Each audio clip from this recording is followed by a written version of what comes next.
Life insurance कैसा है?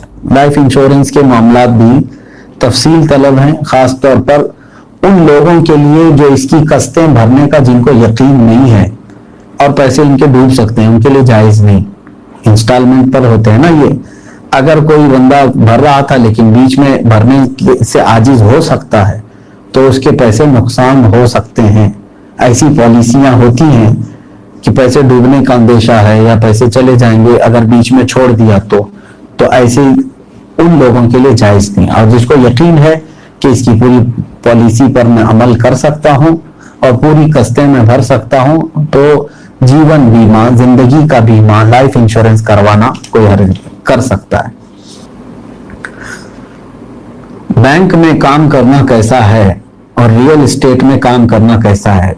ये रियल एस्टेट का सवाल जो है आज से तकरीबन 10 साल पहले करना चाहिए था, क्योंकि आप क्या करेंगे आप रियल एस्टेट में, सब खत्म हो चुका है।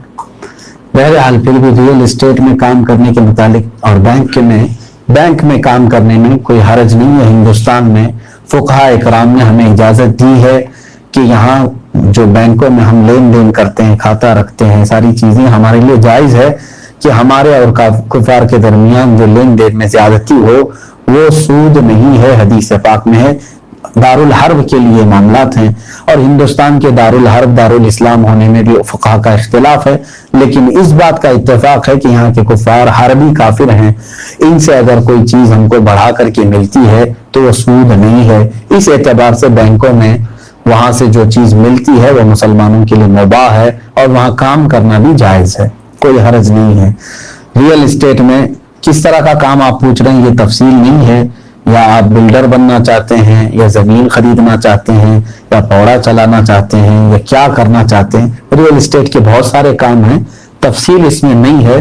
पूरी फील्ड अलग अलग चीजें हो सकती हैं रियल एस्टेट में।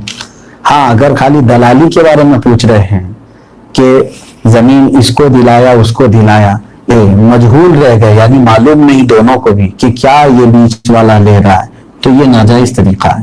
पहले अगर उसने तय कर लिया कि मेरी खिदमत ये होगी कि मुझे तुम इतना दे दो, मेरी खिदमत ये है कि मैं दोनों को मिलाया हूं या दिखाया हूं या मैं घूमा हूं फिरा हूं कागजात लाया हूं, ये मेरी मेहनत है, दोनों से वो अगर कोई तयशुदा पहले से चीज लेता है तो कोई हर्ज नहीं, जायज है। इसी के और भी दीगर तफसीलात हैं, वो मुफ्तियान इकराम से फतवा लिख करके तलब करें। फोन में और मोबाइल में इतना ही हो सकता है। व आखिर दावाना अनिल हम्दुलिल्लाहि रब्बिल आलमीन।